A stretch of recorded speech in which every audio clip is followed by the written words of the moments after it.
La banda montada se desplazaba a gran velocidad, pero no estaba huyendo, y aunque Jane sintió que unas gotas de lluvia le mojaban la cara, aún no se había desatado la tormenta. Se mantuvo a cierta distancia, siempre alerta a la llegada de sus propios hombres. Y sí que lo hicieron, para su tácito pero gran alivio. Los oyó y tiró de las riendas para subir la ladera y reunirse con ellos a una distancia desde la que no pudieran oírlos las tropas a las que estaba siguiendo. Suponía que serían tropas británicas regulares, puesto que Ulises no montaría el teatro de fingir que era un soldado británico si no lo fuera, pero si era así, debería moverse con astucia. No quería llegar a un combate físico. Una milicia en ciernes aún no estaba capacitada para enfrentarse a soldados entrenados. Hasta ese momento, el fondo de su mente se había mantenido en paz, pero aprovechó la oportunidad de que había relajado la vigilancia para preguntarle qué demonios quería hacer. Quería enfrentarse a solas con Ulises, con una daga en la mano y 5 minutos para utilizarla, pero si eso no era posible, quería alcanzarlo y revisarle las alforjas para buscar tanto aquella condenada carta.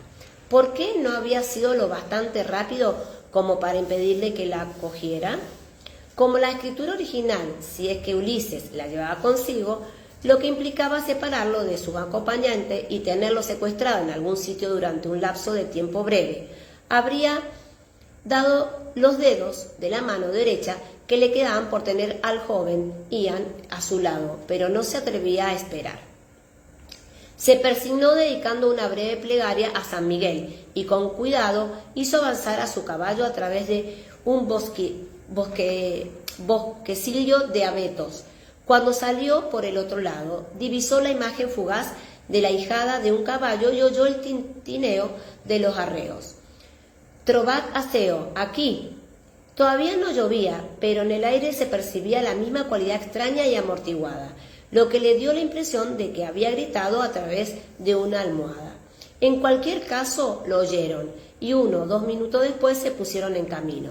«¿A quién seguimos, señor?», preguntó Anson McHugh en tono educado. Era el mayor de los hijos de Tom McHugh, y había acudido con su padre y un hermano más joven, así que, como los hermanos Lindsay y otros pocos vivían lo bastante cerca como para haberse enterado a tiempo de que lo necesitaban.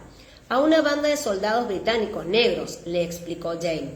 «¿Soldados negros?», repitió Anson desconcertado. «¿Y existe tal cosa?». «En efecto», le aseguró Jane con tono cortante. «Lord Lumore, ¿conoce a Lord Lumore?».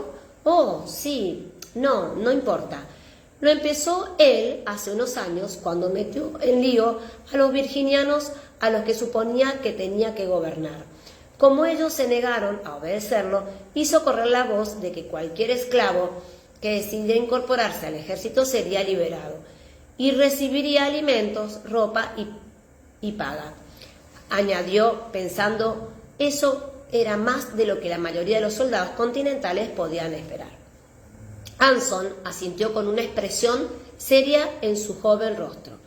Todos los McHugh eran serios, salvo su madre, Adeline, y Dios sabía que aquella mujer le iba a contar con el sentido del humor, teniendo en cuenta que tenía 7 hijos, todos varones. «Entonces, ¿vamos a cometer una traición?», preguntó. Sus ojos dejaron traslucir el débil resplendor de excitación al pensarlo. «Es muy probable», respondió Jane, y reprimió una sonrisa inadecuada cuando se le ocurrió esa idea. Lo atravesó un recuerdo, una discusión polémica entre él y John Gray en una carretera de Irlanda. Gray, molesto porque James se negaba a revelarle lo que sabía sobre los objetivos de Tobias King, le dijo: «Supongo que sería una frivolidad señalar que ayudar a los enemigos del rey, incluso por omisión, es una traición». A lo que él respondió con un tono inmutable: «No es una frivolidad señalar que yo soy un traidor convicto. Existen grados legales de ese delito. Es acumulativo porque, como me juzgaron, me dijeron más que traición antes de ponerme una cuerda en torno al cuello». Le sorprendió ser consciente de que una sonrisa inadecuada se había abierto paso en su rostro a pesar de la urgencia de la situación actual y de las tensas circunstancias del recuerdo. Un grito de Gilbride Macmillan hizo que se apartara bruscamente de Anson y azuzara a su caballo para que avanzaran a la mayor velocidad que podían alcanzar sobre un manto resbaladizo de agujas de pino mojadas. Jadeando por la prisa, llegaron hasta Gilbride, quien se limitó a señalar en silencio con el mentón. Los soldados se habían detenido junto a un pequeño arroyo para dar de beber a los caballos, lo que implicaba que habían tenido suerte. Alcanzó a ver a Ulises en la orilla más próxima, apoyado en el tronco desnudo de un sauce, cuyas ramas caídas y desprovistas de hojas formaban una suerte de jaula a su alrededor. Tras considerarlo un buen presagio, Jane reunió a sus hombres y les reveló sus objetivos. Dejó que Anson McHugh gritara 1, 2, 3 y con esa señal el grupo se desbandó como un huevo que hubiera dejado caer con Gilbride y los McHugh, dirigiéndose en el flanco izquierdo, por así decirlo, y los Lindsay avanzando directamente hacia el arroyo para dividir al escuadrón, mientras él mismo planeaba capturar a Ulises con Kenny Lindsay y como refuerzo por si lo necesitaba. Asegura los caballos, gritó inclinándose hacia Kenny. No sé cuál pertenece a nuestro hombre, lo que quiero son las alforjas. Sí, MacDuff, repuso Lindsay con una sonrisa y Jane soltó un alarido en las Highlands que hizo que Phineas, que no estaba acostumbrado a semejante cosa, virara de un modo brusco, echando las orejas hacia atrás. Los soldados negros se pusieron de pie de inmediato para defenderse, pero la mayoría de ellos seguían desmontados, y a sus caballos el alarido no les había gustado más que a Phineas. Ulises se separó del sauce como una rata de agua perseguida por un zorro y corrió hacia su caballo atado. Jane detuvo a su propio caballo al llegar a una zona resbaladiza bajo una lluvia de hojas mojadas y se apeó. Corrió por un lado del arroyo sin prestar atención a las piedras y al agua fría que le salpicaba los pies y se abalanzó sobre Ulises, justo cuando éste estaba colocando el pie izquierdo sobre el estribo. La sangre le hervía, tiró de Ulises apartándolo del caballo, lo empujó y lo golpeó en el vientre. «¡Las alforjas!», gritó por encima del hombro y vio que reojó cómo Kenny desmontaba y se disponía a correr hacia los sacos. Al hacerlo, desvió la atención de sus propios asuntos a una fracción de segundo y Ulises le asestó un fuerte golpe en la oreja y lo empujó hacia el arroyo. El agua fría que le empapó la ropa le produjo una impresión tan inmensa como el alarmante dolor de la oreja, pero consiguió recuperar el aliento, rodar y ponerse de pie con dificultad. Se oyó el estampido de una pistola a escasa distancia. Kenny acababa de dispararle a Ulises, pero erró el tiro y uno de los hombres de Ulises se abalanzó sobre Kenny por detrás, lo cogió de las piernas y lo derribó. El antiguo mayordomo había conseguido subir a medias a las sillas del caballo.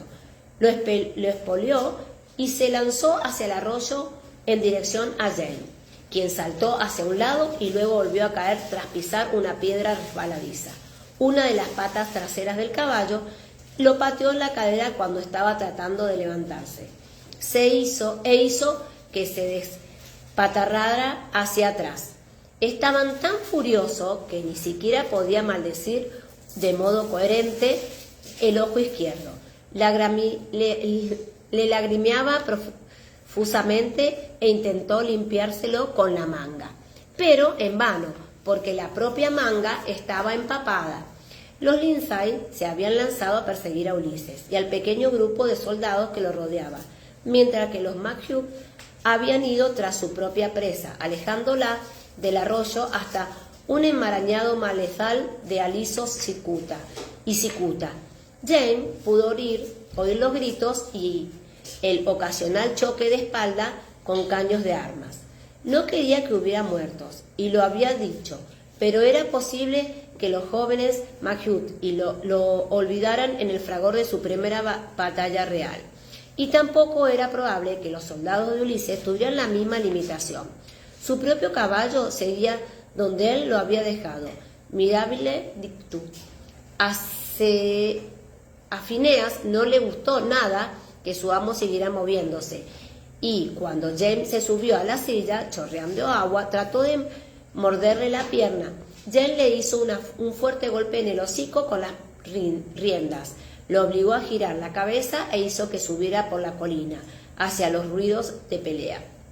Había estallado una tormenta y llovía con intensidad. Casi no pudo distinguir la oscura huella de un sendero de ciervos que ascendía a la ladera. Pero de pronto salieron a un claro pequeño y oscuro, lleno de capas de hojas muertas, que al paso de varios caballos a la carrera había dejado pisoteadas y hundidas en el barro.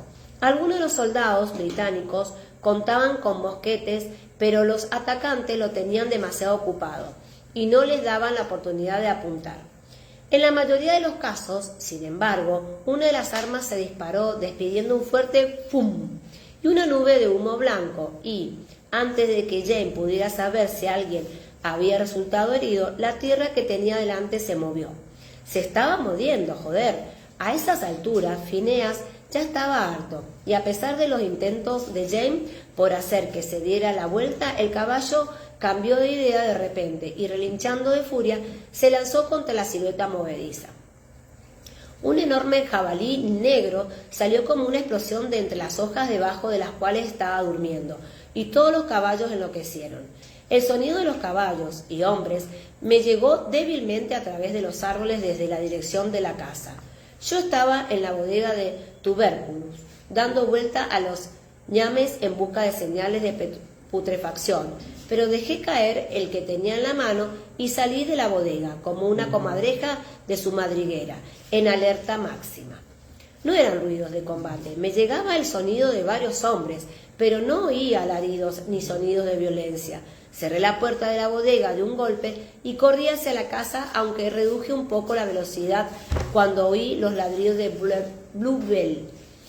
No era su típico ladrido histérico que anunciaba la llegada de extraños, ni tampoco la versión de presa a la vista que preservaba para las mofetas, las zarigüeyas, los mapaches, las marmotas o cualquier otro animal que considerara digno de cazar. Era su alegre gañido de bienvenida, y una sensación de alivio disolvió la punzada de terror que me había atravesado en la bodega. Entonces, lo más probable era que me hubiera muerto. No hubiera muerto nadie. Subí por el sendero al trote mientras me pasaba las manos por la madriguera. Por la mugrienta bata de jardinería para retirar la tierra, y me preguntaba cuántos hombres más había traído Jem y qué, en nombre de Dios, podía darles de cenar. También me pregunté si Jem habría recuperado la ruinosa carta de Lord George Germain. Llegué justo a tiempo para despedir a los Lindsay, que, según me dijeron, estaban regresando a su casa. La esposa de Kenny ya les habría preparado la cena. El resto se ha marchado antes que nosotros, me explicó Murdo, señalando con un gesto impreciso la ladera oriental del cerro. Nosotros pasamos por aquí solo por si Macduff necesitaba ayuda. ¿Ayuda con qué?, me pregunté, pero no detuve a Murdo, quien me había subido a su caballo y estaba, como es evidente, ansioso por marcharse. Eran las últimas horas de la tarde y el cielo seguía negro y agitado. Los despedí con la mano y entré a la casa para ver qué, o a quién, había traído James. Seguramente no sería Ulises. No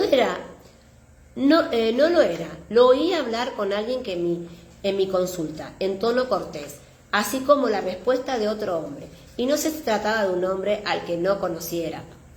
Aparté la cortina. Tal vez un día de estos se quede en casa el tiempo suficiente para construirme una puerta de verdad, y la sorpresa me dejó paralizada. No era Ulises, y tampoco ninguno de los hombres que lo habían acompañado hasta la puerta, pero era evidente que era uno de los soldados, puesto que se trataba de un hombre negro, ataviado y con un uniforme militar británico mojado, aunque de un tipo que yo jamás había visto hasta ese momento. Pantalones negros y casaca escarlata, sin otra ornamentación que la insignia de cabo tejida en el hombro, pero con el añadido de una sucia faja blanca que colgaba desde el hombro y le cruzaba el pecho, con las palabras «Libertad a los esclavos», bordadas. «Ah, estás aquí, Sassenach». Jane se levantó del taburete que estaba al lado de mi mesa de trabajo. Tenía la ropa pegada al cuerpo, era obvio que estaba mojada. Esperaba que no tardaras en regresar. Tengo el placer de presentarte al cabo Scipio Jackson, de la Compañía de Pioneros Negros de Su Majestad, señaló con un gesto de hombre tendido sobre la mesa. No haga cumplidos, cabo, no quiero tener que volver a cargar con usted. A su servicio, señora. El cabo Jackson no se incorporó, pero sí rodó con dificultad, apoyándose sobre un codo, y me hizo la reverencia más profunda posible, con una expresión de recelo en los ojos. Tenía un acento de lo más extraño, inglés, pero mezclado con un tono más suave. «Encantada de conocerlo, señor Jackson», dije mientras lo examinaba. La razón de su inmovilidad era obvia. La pierna derecha estaba rota y él tenía una palidez sebácea. Se trataba de una fractura compuesta por muy mala pinta y el borde dentado de la tibia asomaba a través de la media de lana. Alguien le había quitado la bota. «¿Cuánto hace que ha pasado esto?», le pregunté a Jane mientras le cogía el tobillo al sangriento y le palpaba el peroné justo por encima de la articulación. Había sangre en la piel desgarrada, pero en poca cantidad. La media estaba ensangrentada, pero con bordes color óxido. No eran tan recientes. Jane miró por la ventana. Las nubes comenzaban a abrirse y un hosco resplandor rojo les iluminaba los bordes. «Más o menos hace unas 2 horas. Le he dado whisky», añadió, señalando la taza vacía cerca de la mano del cabo. Para el shock, ¿sabes? «Se lo agradezco, señor», respondió el sargento. «Me ha sido de gran ayuda». Se lo veía gris como un fantasma y tenía el rostro perlado de sudor, pero estaba despierto y alerta. Tenía los ojos clavados en mis manos, una de las cuales ascendía por la espinilla y la otra le palpaba suavemente la pantorrilla. Su respiración se alteró cuando toqué el punto de la pantorrilla a unos 3 o 5 centímetros debajo del sitio por donde asomaba la tibia. «También tiene el peroné fracturado», le informé. Pásame esas tijeras, Jane, por favor, y dale otro trago, pero mezclado con agua al 50%. «¿Cómo ha sucedido esto, cabo?». No se relajó mientras le cortaba la media. Era delgado y larguirucho, y alcancé a verle los músculos de la pierna, que tenía muy tensa. Pero inspiró un poco más de aire y agradeció el nuevo trago de Jane, con un gesto. «Me he caído de mi caballo, señora», me explicó. «¿Lo ha asustado un cerdo?». Lo miré sorprendida por la vacilación. Él captó mi mirada, hizo una mueca y argumentó la respuesta. «Un cerdo realmente grande. Jamás había visto ninguno de ese tamaño». «En efecto», coincidió Jane, «no era la cerda blanca, sino una de sus crías, sin lugar a duda un jabalí. Está en el cobertizo de ahumado», añadió inclinando la cabeza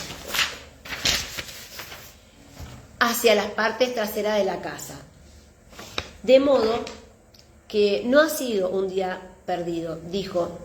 Tenía los ojos sobre la cara del cabo Jackson, con una expresión serena, aunque yo podía detectar los cálculos que se escondían detrás de esa mirada, y me dio la impresión que el cabo también. Yo no había empezado aún a hacer nada doloroso en su pierna, pero la mano con la que estaba cogiendo el whisky estaba apretada, formando un puño no del todo tenso, y la mirada recelosa con la que me había recibido no se había modificado ni un ápice.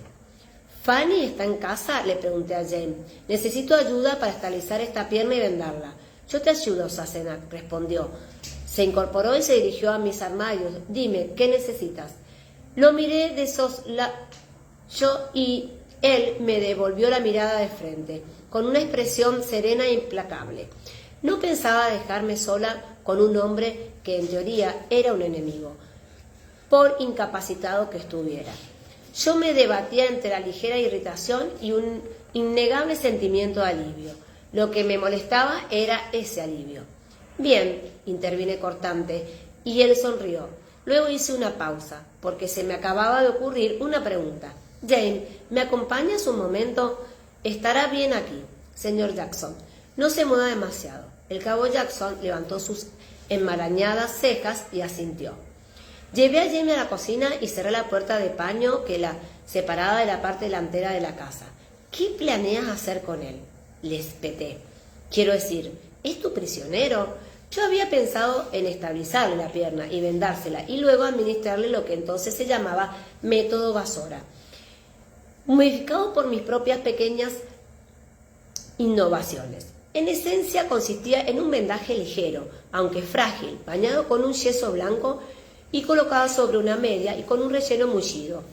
Lo único de lo que disponía en ese momento que pudiera cumplir esa función era musgo seco, pero sería bastante efectivo.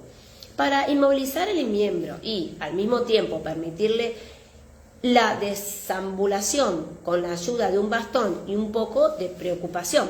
Pero si Jane necesitaba tenerlo paralizado, me limitaría a realinear los huesos, vendar las heridas y entablillar el miembro. No, contestó despacio, frunciendo el ceño mientras reflexionaba. Si lo tengo como prisionero, me causaría problemas y no serviría para nada. Sé bastante bien lo que Ulises plantea hacer, porque él mismo me lo ha dicho. Retener a este hombre no haría que se alejara ni un centímetro de su objetivo. ¿Crees que vendrá a buscar al señor Jackson? Quiero decir, ahora que es un oficial del ejército británico. Jane me miró durante un instante y luego, al darse cuenta, me dedicó una sonrisa burlona. ¿Todavía crees que son hombres honorables? ¿Verdad, Sassenach? Me refiero al ejército británico. Yo, bueno, algunos sí, ¿no? Pregunté un poco desconcertada. Lord John, su hermano. Esa interjección podía entenderse como una afirmación a regañadientes, pero que no llegaba a ser acuerdo completo. ¿Alguna vez te he explicado lo que su excelencia me dijo hace unos 20 años? En realidad, no, creo que no. No me sorprendería que todavía le molestara, fuera lo que fuese, pero podía esperar. En cuanto al ejército en general, bueno, supongo que tienes algo de razón, pero yo combatí con el ejército británico, como ya sabes. Sí, lo sé, dijo, pero escúchame, viví con ellos, combatí con ellos, los curé, los cuidé y los acompañé mientras morían. Igual que lo que hice cuando combatimos. Tuve que detenerme y aclararme la garganta cuando combatimos para los estuardos y me falló la voz. ¿Y qué? Él estaba muy quieto, apoyando los puños sobre la mesa de la cocina y clavándome los ojos en la cara. Y un buen oficial jamás abandona a sus hombres. Un silencio cayó sobre la gran sala, solo interrumpido por el rumor del fuego y los golpes de la tetera, que estaba a punto de hervir. Cerré los ojos y pensé, Beauchamp, ¿será idiota? Porque él había hecho eso. Había abandonado a sus hombres en Monmouth para salvarme la vida. No importaba que la batalla ya hubiera acabado, que el enemigo se hubiera retirado, que a esas alturas sus hombres ya no estuvieran en peligro, que casi todos ellos fueran milicianos reclutados temporalmente y que su servicio finalizara al amanecer del día siguiente. Muchos ya se habían marchado, pero eso no importaba. Él había dejado atrás a sus hombres. Sí, respondió él en voz baja, y yo abrí los ojos. Se enderezó poco a poco y estiró la espalda. Bueno, pues, ¿crees que Ulises es de esa clase de oficial que volverá en busca de su cabo? No lo sé. Me mordí el labio. ¿Qué harás en ese caso? Bajó la mirada hacia la mesa, frunciendo el ceño como si sus restregadas tablas de roble pudieran ser un espejo con el que predecir el futuro. No, dijo por fin estremeciéndose, no va a venir él mismo, pero es probable que mande a otra persona.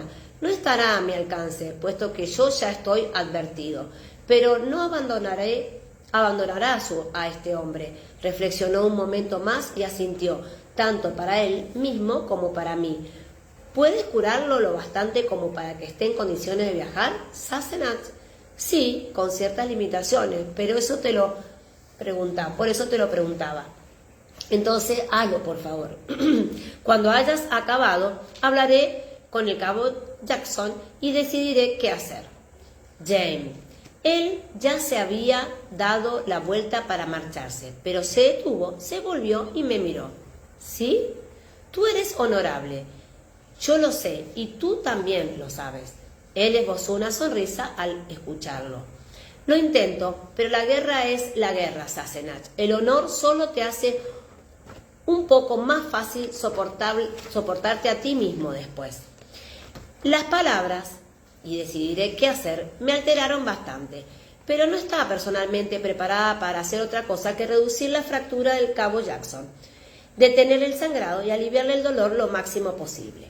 Bien, le comenté a Jen, pero te necesitaré unos minutos.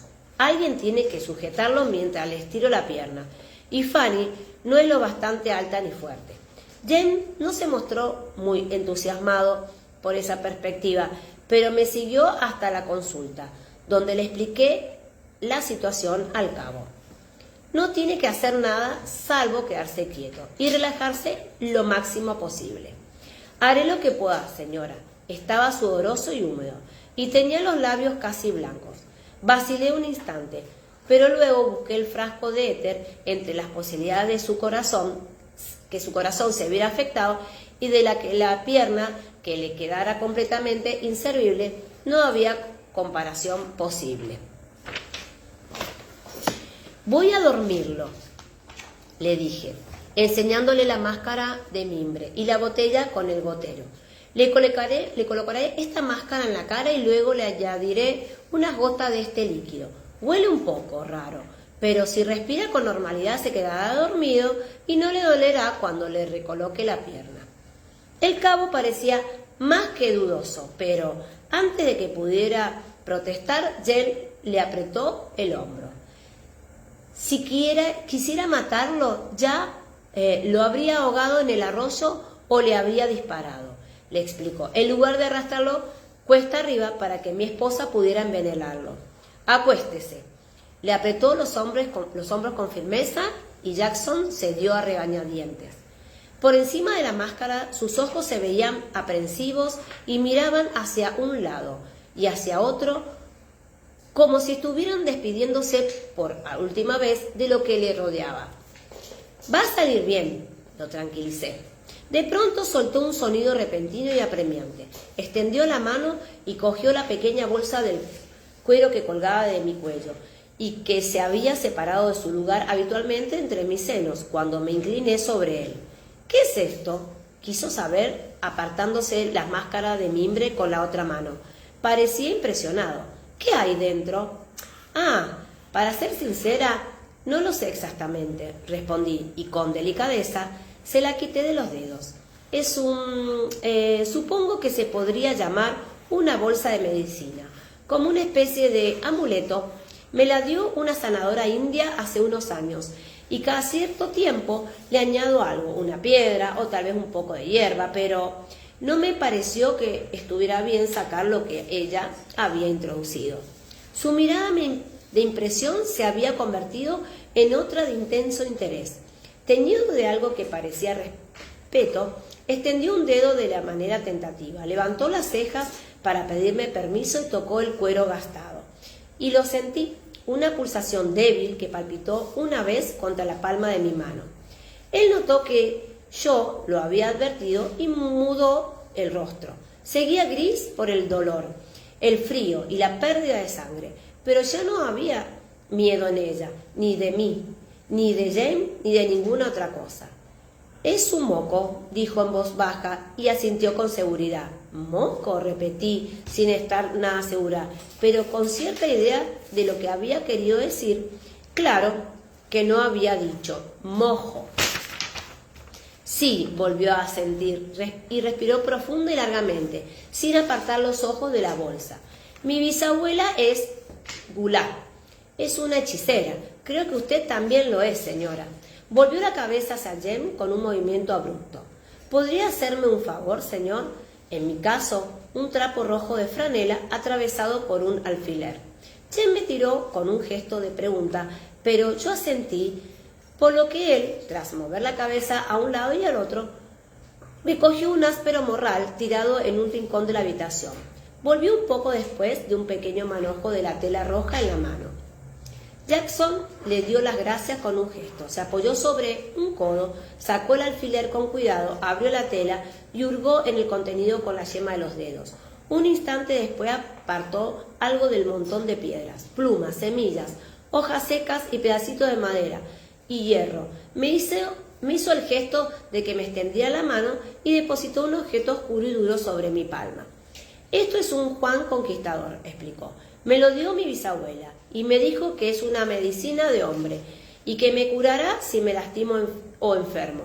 Métalo dentro de su moco antes de ponerme las manos encima, por favor. Se trataba de una raíz seca y nodular, de un marrón tan oscuro que era casi negro pero muy peculiar. Me di cuenta de por qué su bisabuela había dicho que era medicina de hombre. Parecía un par de testículos. Gracias, le dije, frotando el objeto con el pulgar. Al tacto era como una raíz dura y bien pulida, pero no me generaba ninguna sensación particular. ¿Su bisabuela es una hechicera? Es decir, como una sanadora. Él asintió, aunque torció un poco la boca en una expresión que indicaba duda. Sobre todo eso, señora. Jane carraspeó de manera significativa. Estaba cerca del fuego y su pelo y su ropa desprendían pequeñas volutas de vapor. Bueno, pues metí el pedacito de raíz dentro del amuleto, me aclaré la garganta y volví a levantar la máscara. Acuéstese, señor Jackson, todo estará apenas un momento. Por supuesto. Tardó un poco más, pero la mirada de asombro del cabo Jackson cuando parpadeó y abrió los ojos y vio su pierna enderezada, vendada y envuelta en unas tiras de tela que estaban secándose y que habían sido empapadas con una mezcla de yeso, cal y agua, fue muy gratificante. Exclamó y añadió con algo en un idioma que no reconocí, casi para sí mismo. Puede que se sienta un poco mareado, le dije con una sonrisa. Cierra los ojos y descansa un poco. El yeso de la pierna tiene que secar antes de que podamos moverlo. Le deslicé una toalla debajo de la cabeza y lo cubrí con mi fiel manta de cirugía. Lo mandaré algo caliente para que se lo tome. Va a aliviarle el dolor. Le indiqué y le cubrí los hombros con una manta. Después volveré a examinarlo. Fanny estaba en la cocina cortando bacon en pedacitos pequeños, mientras Bluebell la observaba con atención, pero tuvo la gentileza de dejar de hacerlo para prepararle un posset al señor Jackson. Leche caliente con un huevo batido. Si es que tenemos huevos, claro. Sí, señora, tenemos, respondió con orgullo. Esta mañana he encontrado 3. Pero creo que es posible que sean huevos de pato, añadió en tono de duda. Estaban cerca del arroyo y son un poco más grandes de los que ponen sus gallinas escocesas. Mucho mejor, siempre que sean más o menos frescos, expliqué.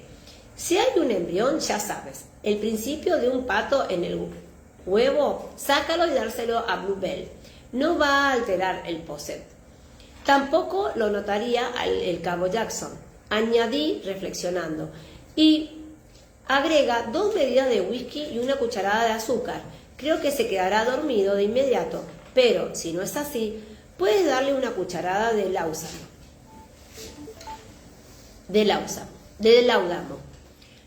La dejé en instrucciones que viniera a buscarme si el cabo parecía tener fiebre o algún tipo de alteración y subí a ocuparme de mi segundo paciente. James estaba sentado en la cama, desnudo, frotándose con una toalla el cabello suelto y mojado.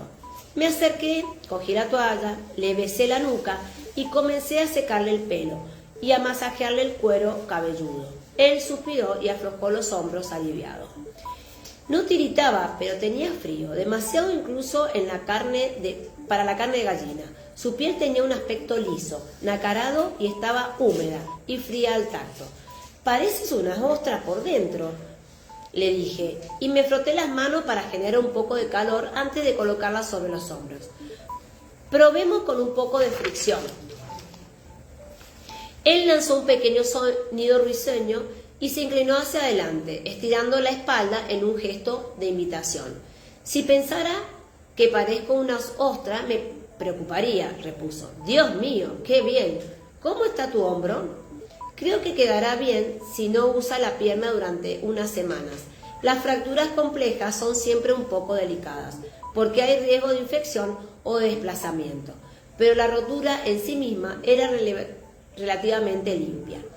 Vi la ropa que se había quitado. El abrigo estaba arrugado en el sueño, chorreando, y sus camisas de casa, sus pantalones de ante y sus medias de lana formaban una pequeña pila a su lado. «¿Qué demonios te ha ocurrido?», pregunté mientras seguía frotándole la espalda, pero con más lentitud. «¿Te has caído en el agua?» «Sí, en efecto», respondió, en un tono que daba a entender que no quería hablar de ello, de modo que no ha conseguido la carta. Eso hizo que lo examinara más en adelante, y ahora, con el pelo hacia atrás, advertí que tenía una oreja muy roja e hinchada. Se la examiné un poco más a fondo. «¿El jabalí?», quise saber, tocándosela con delicadeza. «Ulises», dijo lacónicamente, apartando la cabeza de mi mano. «Ya veo. ¿Qué más?» «Me ha pateado un caballo», continuó regañadientes. «No es nada, Sassenach».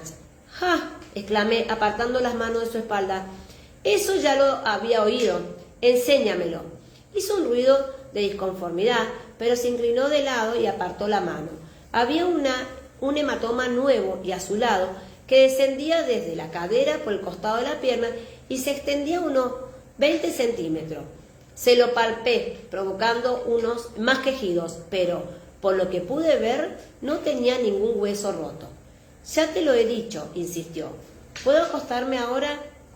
No esperó ni permiso, sino que se tumbó en la cama con un gemido lujurioso, flexionó los dedos de los pies y cerró los ojos. «¿Quieres terminar de secarme?», abrió un ojo. «Un poco de fricción no me vendría mal».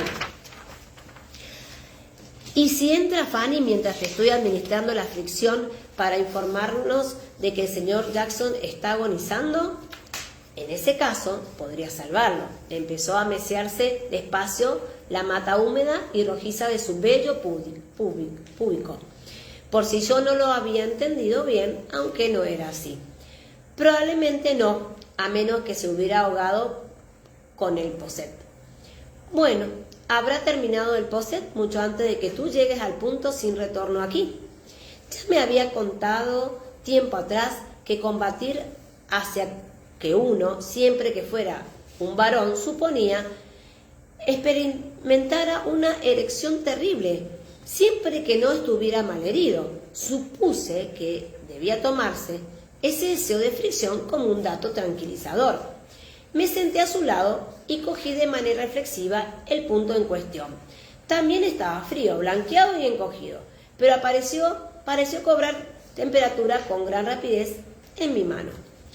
«Me ayudaría a pensar», sugirió. «No creo que los hombres piensen nada en estas circunstancias», repuse, pero me dispuse a aplicar una fricción muy tentativa. Su vello corporal se había secado y empezó a erizarse con su exuberancia habitual. «Claro que pensamos», dijo, y volvió a cerrar los ojos. Una expresión expectante comenzaba a brotar de su rostro. Sin duda, yo le había hecho recuperar la circulación. ¿En qué exactamente? Me tumbé a su lado y me acurruqué contra sus hombros, sin soltarlo. Una mano grande y fría ascendió por el reverso de mi muslo. Se metió debajo de las enaguas y la ropa interior y me agarró el trasero con toda intención. Ahogué en gemido, pero no chillé del todo. En esto, afirmó con satisfacción, ¿te gustaría ponerte arriba, Sassenach, o prefieres inclinarte sobre una almohada por la vista? No estaba segura de si se debía a que las adrenalinas de la batalla no difuminaban de inmediato, si la reciente cercanía de la muerte inducía una fuerte necesidad de reproducirse, o si el deseo de sexo no expresaba más que la necesidad de asegurarse a sí mismo que uno seguía vivo y más o menos en buen estado. De todas maneras, debía admitir que tenía un efecto tranquilizador. Me sacudí y me palpé hasta que recuperé mis facultades, contemplé mi reflejo en el espejo, negué con la cabeza y me até el pelo con un moño improvisado, sujetado precariamente con un par de plumas que había robado del escritorio de Jane cuando pasé por su despacho. Oí voces en la cocina y una de ellas era la de Ian, lo que me alegró. Él y Totis estaban sentados a la mesa, comiendo pan con miel, conversando con Fanny y Agnes en una mezcla de lenguaje. Reconocí el inglés, el gaélico y lo que supuse que era Mohawk, además de algunas palabras en francés y una generosa cantidad de comentarios en idioma de signos respecto a la comida. De modo que estáis ahí, dije en un tono que no era totalmente reproche. Aquí estamos, admitió Ian con una expresión agradable. Me he enterado de que has venido de visita, tía. Hemos tenido una gran visita, respondí. Y me senté, puesto que de pronto me había dado cuenta de que habían pasado muchas horas desde la última vez que había comido algo. ¿Las chicas te lo han contado? Me han contado lo de los soldados negros, respondió él, y le sonrió. Y lo del hombre al que le has cerrado una pierna, pero me atrevería a decir que tú sabes un poco mejor de lo que ha sucedido, ¿verdad, tía? Es cierto, cogí una rebanada de pan y la jarra de miel y le conté la situación. Él abrió los ojos como platos cuando le abre de la reaparición de Ulises, a quien conocía pero no había visto desde aquel ilustre personaje había partido de River Room años atrás. Los mismos ojos se entrecerraron cuando le expliqué lo que Ulises había dicho. Bueno, pues, intervino cuando acabé de mi relato. ¿Y qué piensa hacer al respecto el tío James? Aún no lo he dicho, repuse intranquila, pero no ha salido en busca de ese hombre. Quiero decir, podría haber seguido a Ulises después de la pelea y haber dejado que otro se ocupara de trasladar al cabo Jackson hasta aquí, pero no lo ha hecho. Y él levantó un hombro, como restándole importancia. Bueno, en realidad, numerosa. Cualquiera podría seguir el rastro de un grupo así, en especial con el terreno en las condiciones en las que está. Se inclinó y levantó bien alto el pie de Totis para enseñarme la capa de barro que cubría el mocasín del muchacho y le manchaba los flecos de las polainas. Y el tío James tiene... Ay, acá volvimos. Menos mal. A ver.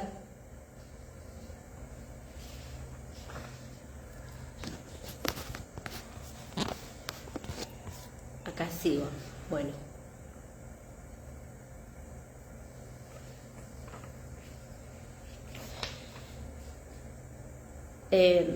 Bueno. Voy a leer un poquito más arriba porque me han comentado que los soldados negros, respondió él, conté la situación. Él abrió los ojos como platos, eso lo leí. Y él levantó el hombro. Bueno, en realidad no tiene que perseguirlo, ¿verdad? Según me has dicho, Ulises cuenta con una banda de hombres bastante numerosa.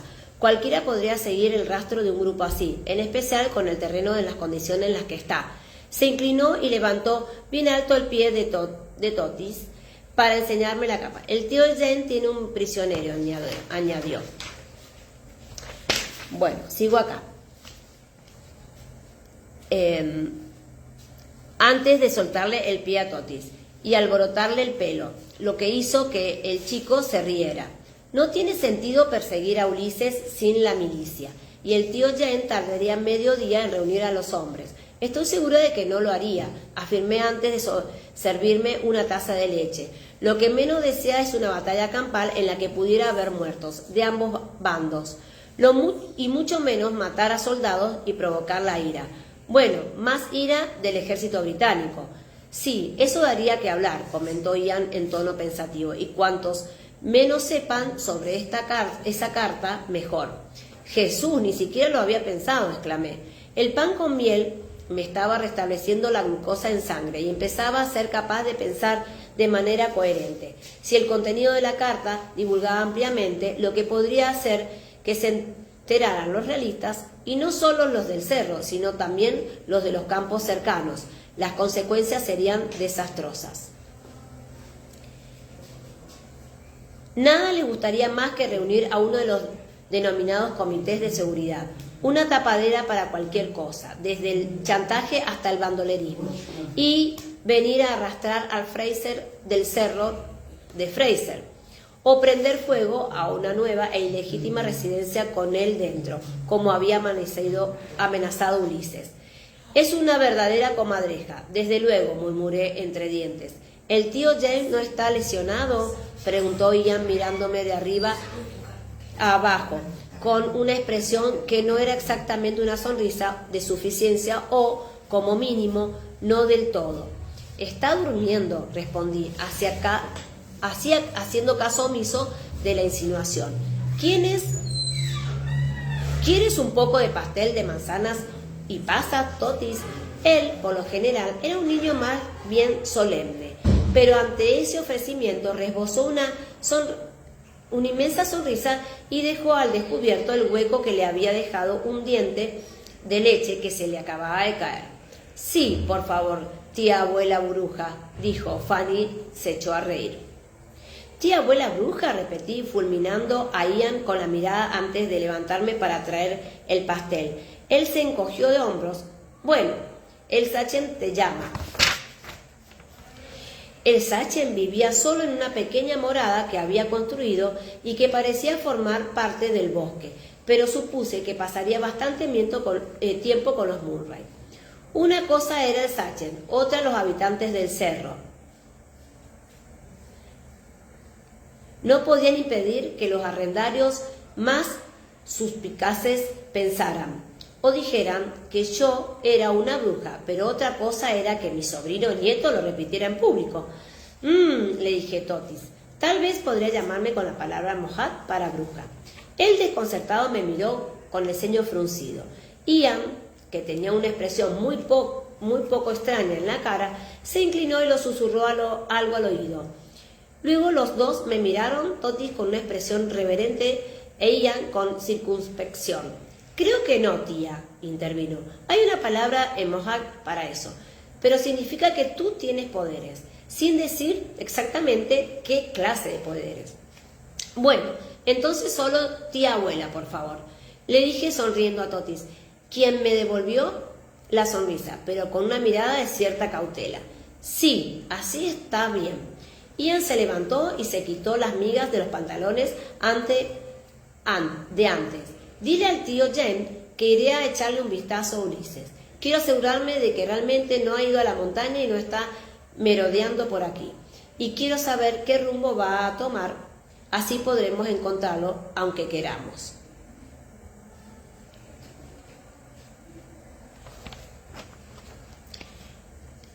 Bueno, sigo con el capítulo 132, Medicina de hombre. La casa empezó a respirar una vez más a medida que las cosas fueron tranquilizándose poco a poco mientras iba anocheciendo. Ian no había regresado, pero yo había tomado a Jen y a Totis a que le explicaran a Raquel dónde había ido, y ambos niños volvieron para cenar. El cielo se despejó, empezó a hacer más calor y un atardecer maravilloso desplegó un refulgente telón de nubes doradas y brillantes en el cielo occidental. Todos fueron a sentarse a la galería para disfrutarlo, y yo le conté a Jane que había venido a comer dónde estaba Ian. Él hizo una pausa y frunció el ceño, pero a continuación asintió. Se relajó y me cogió la mano. Las vibraciones que nos había dejado la visita de Ulises permanecían, pero empezaban a diluirse, aunque la presencia del cabo Scipio Jackson en mi consulta hacía las veces de recordatorio incómodo. Organicé a las 4 chicas mayores en turno para que se quedaran junto a al cabo Jackson, y le proporcionaran comida, si la quería, hidromiel, lo que quisiera, o pie a totis. No, o lo que quisiera. Lo que quisiera o no, y láudano si lo necesitaba. Luego subí a la planta alta tambaleándome, con los ojos ya cerrándose, y me quedé dormida sin recordar haber desvestido. Cuando desperté, poco después de medianoche, descubrí que se debía a que no me había desvestido, sino que me había limitado a dejarme caer sobre la cama. Jane dormía profundamente y ni se movió cuando me levanté para sustituir a quien estuviera montando agua y cerciorarme del estado de mi paciente. Al entrar en la consulta vi que Agnes dormitaba en mi mecedora, pero en ese momento se agitó y se levantó un poco adormilada.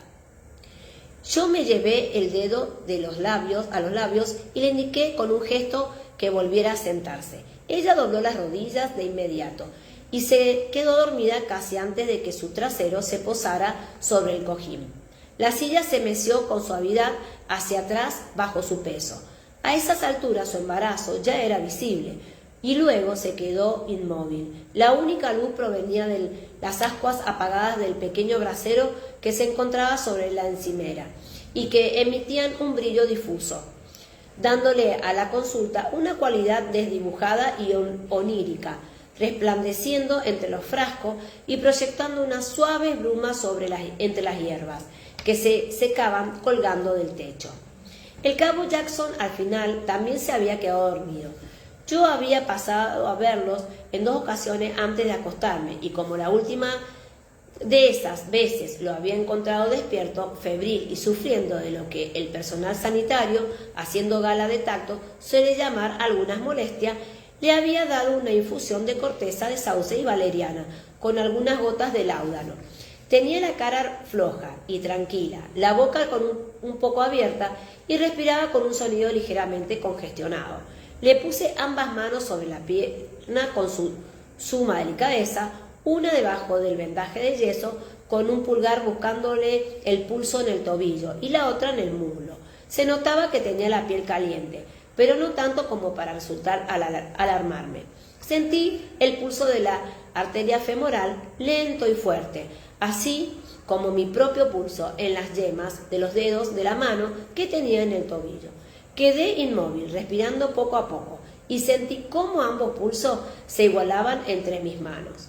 El ritmo lento de los pulsos entremezclados de pronto me hizo pensar en la garganta de Roger y en el corazón de Brianna y luego en William, de modo que ella por fin ha conocido a su hermano. Pensar en ello hizo que sonriera y que al mismo tiempo experimentara una profunda punzada de pesar. Habría dado mucho por presenciar ese encuentro. A partir de la cuidadosa redacción de la carta de John, era obvio que en realidad lo que él deseaba era que se produjera ese encuentro. No era que no quisiera ayudar a Bri o obtener un encargo bien pagado o incluso estar junto a ella por el placer de su propia compañía. Pero ahora empezaba a darme cuenta de que el encargo no había sido más que un brillante señuelo de la superficie de su estanque. Era evidente que Jem, quien probablemente conocía a John mucho mejor que yo, también había sido consciente de ello, y aún así se había limitado a coger el anzuelo de su cebo. Lo había examinado y luego, de manera deliberada, se lo había tragado. Sí, necesitaba armas con urgencia. Sí, quería que Germain volviera con sus padres. Hasta cierto punto también era probable que quisiera que Roger se ordenara, pero yo sabía que él, más lo que más deseaba, y sabía que John lo deseaba con el mismo ahínco, que William fuera feliz. Estaba claro que ninguno de los dos estaba en posición de ayudar a William a reconciliarse con el pecho que ambos le habían mentido, y mucho menos a recoger los pedazos de su identidad. Nadie podía hacer esto, excepto el propio William, pero Brianna formaba parte de esa identidad, y era posible que él pudiera apoyarse en ella mientras ponía en orden el resto de su vida. Incluso más de lo que habría